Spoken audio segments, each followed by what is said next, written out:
Global అయినా పాపం బీఆర్ఎస్దే.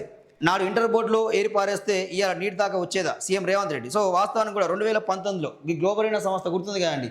Inter విద్యార్థుల రిజల్ట్ అవకతవకలు అయిపోయినాయి. 25 మంది విద్యార్థులు ఆత్మహత్య చేసుకున్నారు. సో చాలా గందరగోళం జరిగింది. సో ఫస్ట్ ర్యాంక్ వచ్చేవారికి 0 మార్కులు వచ్చినాయి, జీరో మార్కులు వచ్చేవారికి ఫస్ట్ ర్యాంక్ వచ్చింది.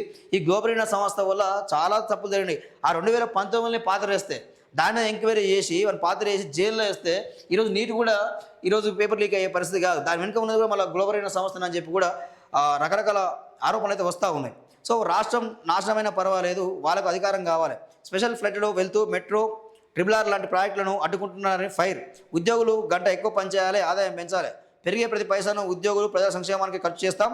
అవును, నేను గుంపు మేస్త్రినే, ఉద్యోగులు పేద ప్రజలు గుంపంతా నాదే అని కామెంట్ అంట. సో ఈరోజు గుంపు మేస్త్రి అంటారు కదా రేవంత్ రెడ్డిని. సో అవును, నేను గుంపు మేస్త్రిని అంటాడు.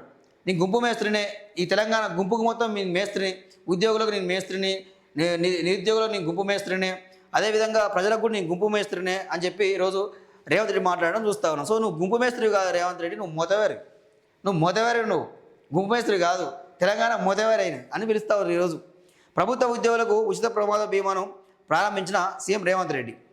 సో రాష్ట్రంలో నాడు ఇంటర్మీడియట్ పీరియడ్లో ప్రాణాలు బలి తీసుకున్న గ్లోబల్ ఇండియా సంస్థనే ఇవాళ లక్షలాది మంది నీట్ విద్యార్థుల జీవితాలతో చెలగాటమాడిందని సీఎం రేవంత్ రెడ్డి విమర్శించారు. అప్పుడే తప్పు చేసిన వారిని శిక్షించి ఉంటే ఇవాళ పిల్లల జీవితాలతో చెలగాటమాడుతుండేనా అని ప్రశ్నించారు. రాష్ట్ర సర్వతోముఖాభివృద్ధికి ఉద్యోగుల అవసరాలకు తీర్చడానికి ప్రభుత్వానికి ఆర్థిక వనరులు అత్యంత అవసరమని సీఎం పేర్కొన్నారంటూ